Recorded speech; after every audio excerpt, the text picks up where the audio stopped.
All right, so Vicky and I had the idea to demonstrate some stretches that help to address a lot of the common tightnesses that arise from doing work at a desk and working on your computer, being on your phone a lot. And a lot of these stretches are very simple to do, and they can even be better with a partner. Lets you go deeper into the stretch, make it feel more controlled. Um, so let's just get right into it. First, we're going to demonstrate a stretch for the whole hip flexor area. All right, so we're going to start in a deep lunge position. And um, initially she's just going to get into it on her own. So go ahead and put both of your hands on the ground, inside of the leg. Okay. And you can bring this heel a little bit more forward. All right. So on your own, before I do anything, we're gonna work on getting the hip low. Okay. And at the same time, you want the hips to stay squared up. So I'm just doing a little light adjustment here. Actually, no, switch the legs, so they can see the other side a little easier. Because the tendency is on your own, the tendency is to let this hip fall to the right and kind of sag to the side. So what I want to do is help to correct that a little bit. I can even just come right here so I'm blocking the hip. And you're going to try to squeeze the glute to press down. Okay. So there's a lot of different things we can do from here. So one, I can just block the hip from the side and from the top. And then now Vicky can try to extend the quad of that back leg so the knee is going to lift off the ground. Wait, so. Wait. Yep. But I'm just making sure the hip doesn't raise up. And you're really trying to lock that out here. And the straighter the knee goes, the bigger the stretch should come on in that psoas area. How's that? That's pretty good. Okay. You can do kind of an isometric hold and then relax into that. All right, so now what we can do next, actually let's stay on the same leg. What we can do next is add some additional assistance downwards. So grab a little pad so you can put it underneath the knee. All right. So a couple different levels of resistance that we can help to add, assistance rather. So if you just want a little bit, again, I'm blocking the hip here, squeeze downwards with the glute, and I'm just adding a little pressure here with my hand. And I'm kind of right at like the top of the pelvis area, so I'm pushing down mostly on the bone. You don't want to be up on the lower back because then you can just create an arch in the lower back and it will be uncomfortable, but right towards the top of the glute, kind of that bony part of the pelvis, so I can push forward, down and forward.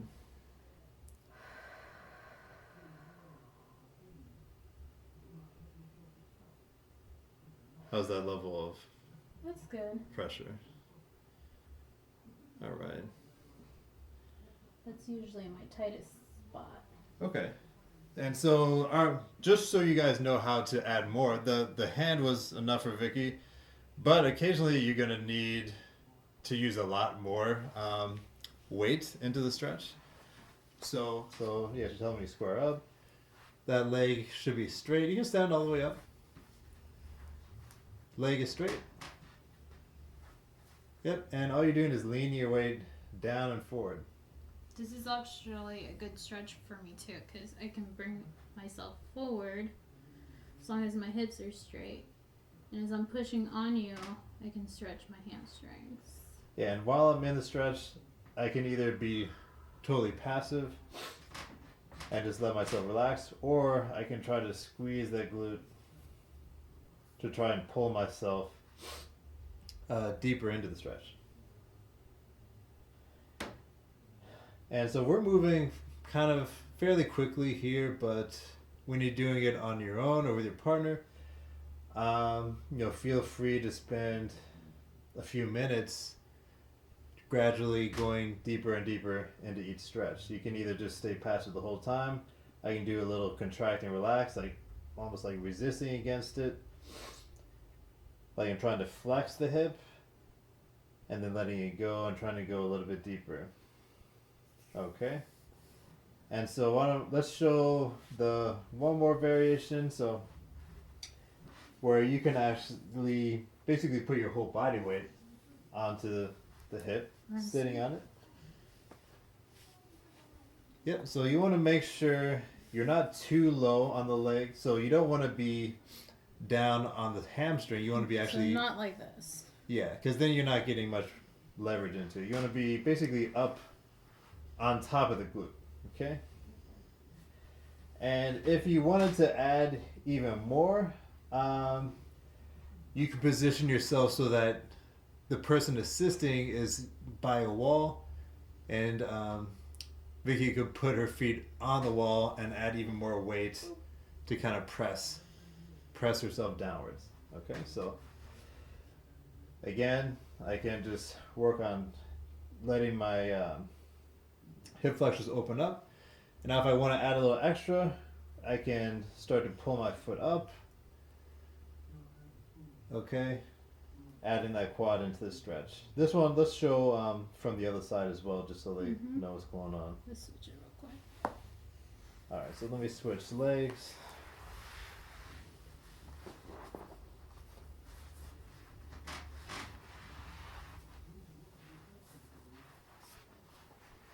Alright. We had trained earlier today, so I'm not particularly stiff right now, but... So I'm sitting right here in this general area. Yeah, and it might be a good idea to do a bit of a warm-up if you are starting just from cold. So I like initiating the lift with using my own strength first, and then having the partner start to pull up that leg.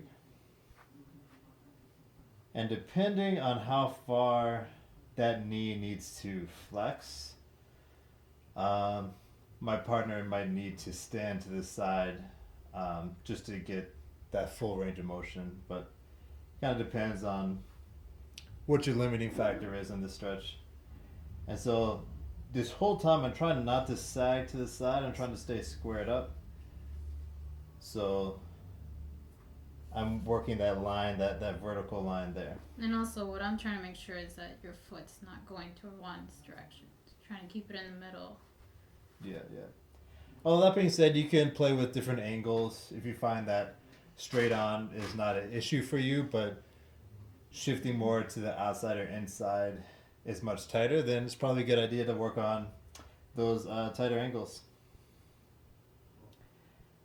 All right.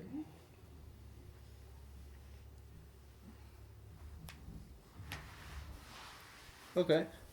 So again, that's just one of many different variations you can use for the hip flexors.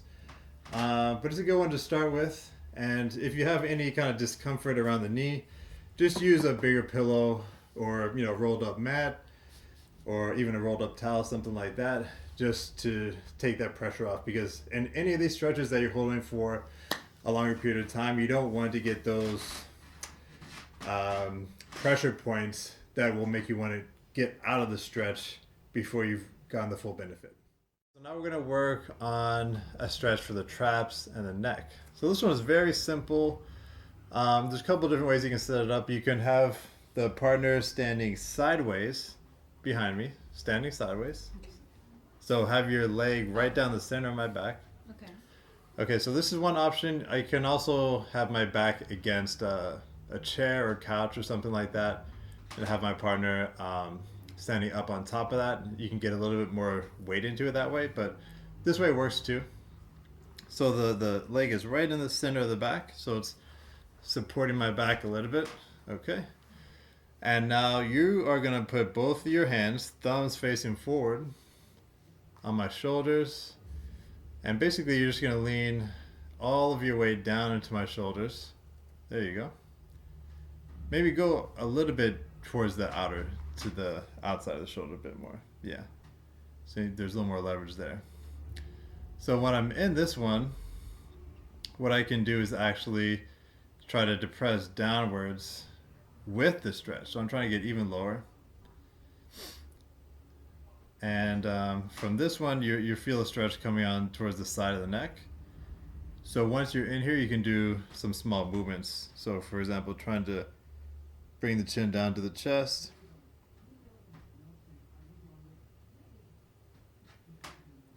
You can, keep the hands on there. You can go to the side. And when you are doing the movements with that extra tension, like for me, I feel like going to the left is a lot tighter than going to the right. Yeah, I must have my monitors set up wrong. That I'm turning my head to the right more. So that's something to keep in mind. Yeah, I can feel it. Definitely feels tighter. And I feel like coming through here. And then you can do a side flexion also.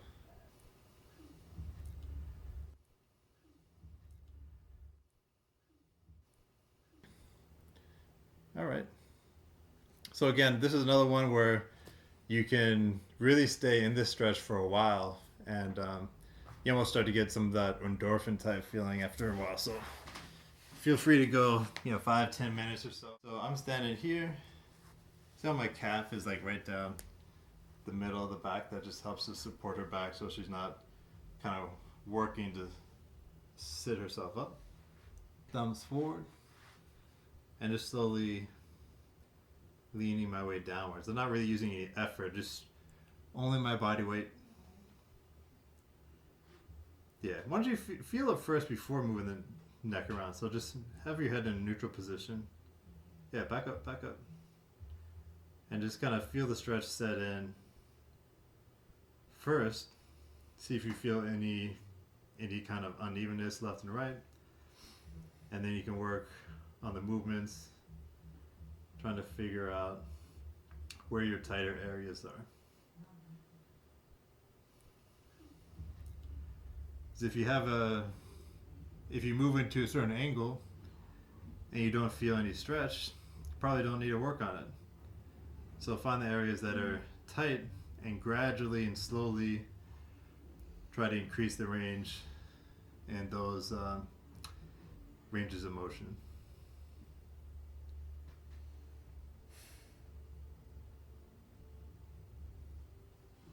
That's good. All right. Okay, so that's a great one for the traps and the neck. All right, so now this next one, we're gonna hit the shoulders, chest, and forearms. Okay, so this is good, especially if you're spending a lot of time typing, writing, drawing. If you're rock climbers, it'll hit all those areas together. So first, you're gonna go flat down on the ground. You're gonna bring this arm out about 45 degrees. Head is gonna go to the left. So initially, me as the partner, I'm just gonna place the hand down on this shoulder. I'm gonna let it rotate in, and I'm just trying to get it to the ground. Okay. For some people, this might be a lot of stretch already, and this is all you're gonna need to do. Okay. But hopefully you're not that tight. But if you are, don't worry. Just stick it out, and then you'll work on the basics. Don't rush. Move to the left a little bit so your hand is in the frame. Okay. So just a side note here, you never want to rush stretches or you will get injured. Okay, I've done it myself and it took months to recover, so you don't want to do that. Now back to the stretch. So I'm putting a little weight down here so I can plant this shoulder to the ground. And now initially what I want to do is focus actually on the forearm. So I'm gonna get my hands underneath these 4 fingers, and I'm trying to get the thumb also. And I'm just gonna pinch my hand around those, and then I'm slowly gonna raise up. How's that? So it's okay so far. Right there, it's kind of like the sweet spot. That's good? Yep. Okay. And so even within this little stretch, there's a lot of different ways I can vary it. I can rotate here. Ooh, that's tighter there. Oh, so here we go. So Yeah. going towards the thumb side is a little tighter. So, maybe work on that angle more. All right. Another thing I could do is actually, if I want to focus more on the forearm, I can plant that fourth knuckle down there, and just work on the fingers. Ooh. Okay, so that'll get through the hand, forearm. Sometimes you might even feel it all the way up through the bicep. Don't forget the thumb also. You can get the thumb. All these little small muscles that will cause issues if you neglect them. And now I could also stay in that flex state there and then roll back from here. That puts a different stretch on those tendons in the fingers. Okay, or I could even have the fingers relaxed and just work on extending back the wrist. So the idea is just to kind of play around with those different positions. You can even do individual fingers one at a time. Okay, all that can be useful. Just figure out what's the most effective for you. So now to get deeper into the shoulder and pec area. So Vicky is going to scoot her hips over to the left a little bit. Now you're going to start a roll back. Okay. The whole time I'm just helping to keep this shoulder stationary. So she's rolling her hips back here, like this, so they're sideways. The top arm is going to come straight up. And now first I want you to try to pull back using your own strength. And you're trying to mirror this one that's on the ground.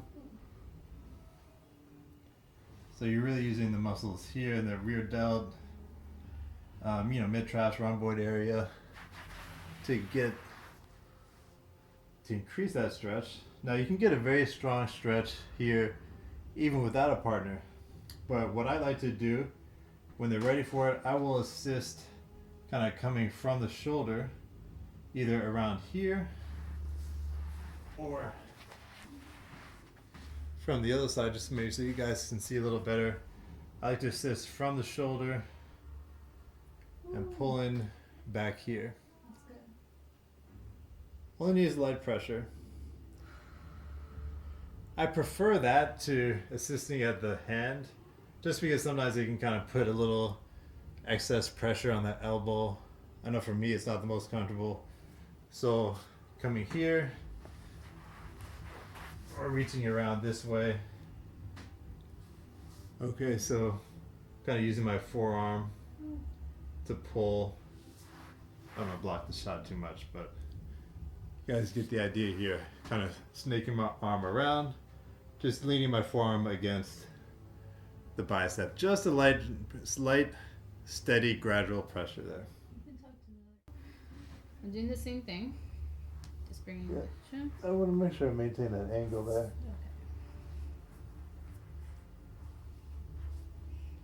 And now, is it safe for me to use my knee since Yeah, you're you so can- large? Yeah, you So can use it just as long slight as pressure on the shoulder to hold it down since he's much bigger than I am.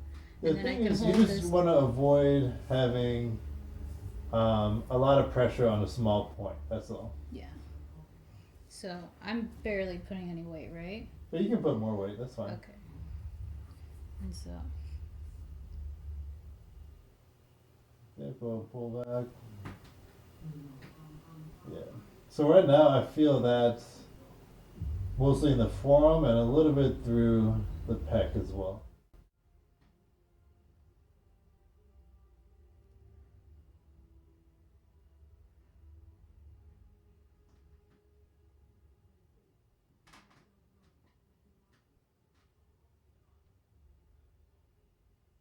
Yeah. All right.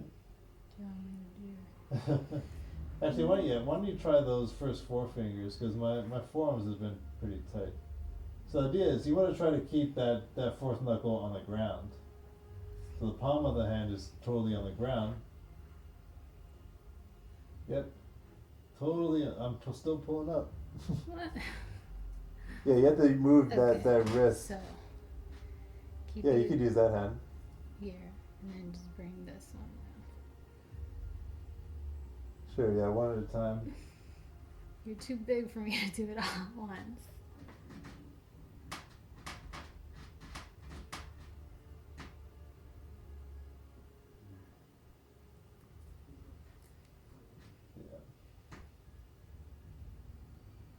All right, let's try the thumb is good too. And you'd be surprised the relief you might have actually in the elbows too, because a lot of the forearm tightness can cause issues up in the elbow.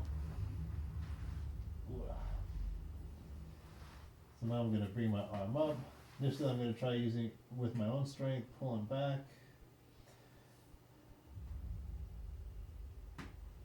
And you're going to help me make sure that I'm trying to mirror that side. And then you can assist wrapping the arm around, wrapping your arm around mine. Yeah, there you go. Because as the person assisting the stretch, for the most part, you want to try not to rely on too much strength. You just want to use your body weight and leverage to help. Do you want to keep going? Yeah, that feels pretty good. Alright, but yeah, I think we got the point now. Alright.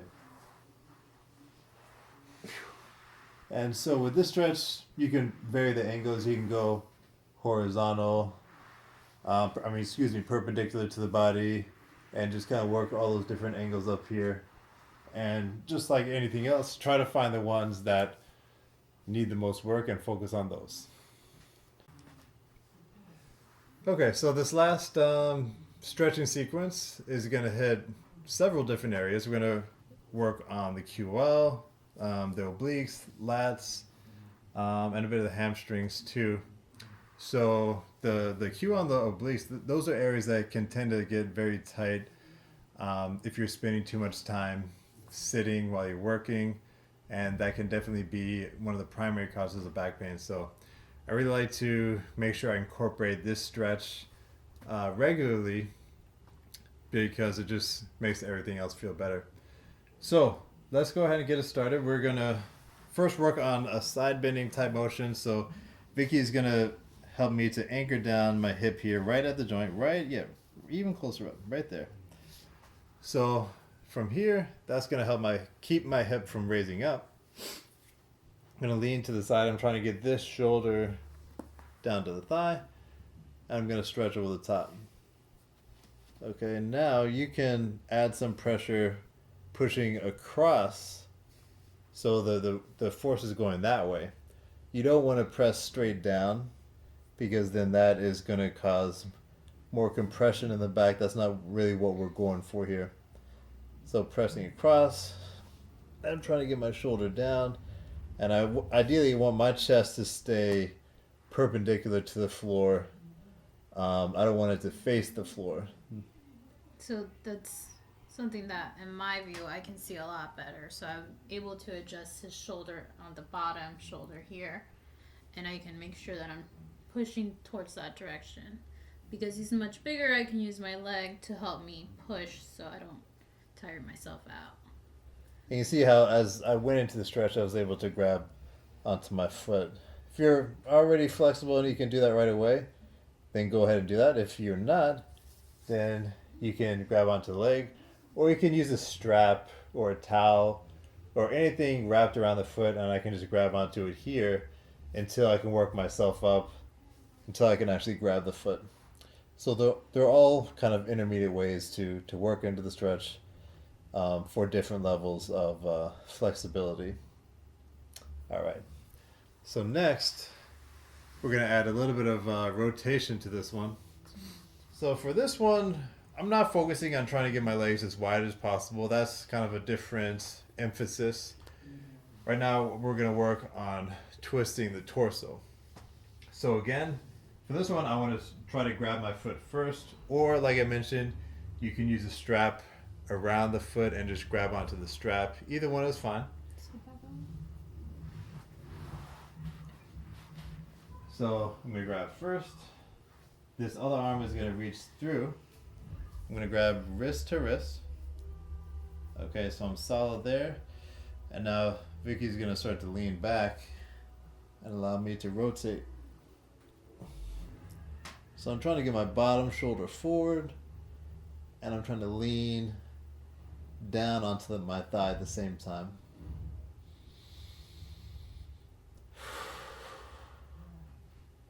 Try to deepen the stretch on the exhale.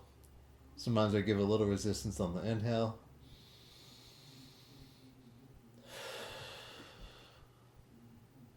And I just try to progress it like that.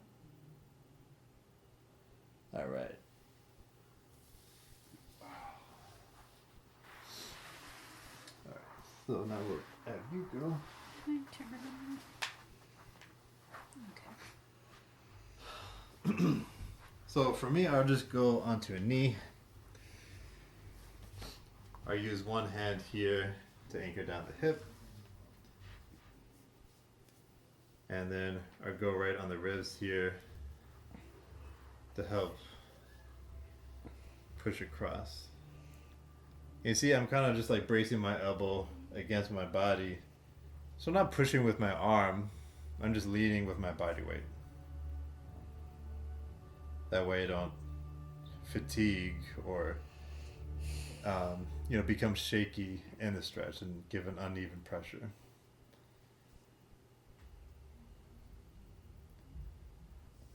All right. Here. Again, my feet are just blocking the legs. They're not trying to push them into a deeper stretch. Not for right now, so reaching over. Yeah, grab the foot first. There you go.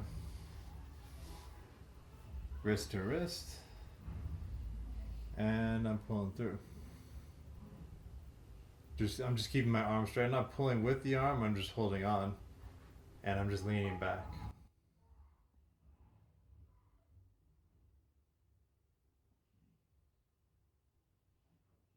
All right, give me a little resistance there. I'm not giving on the resistance, I'm just letting her build up the tension. And then exhale, try to relax deeper.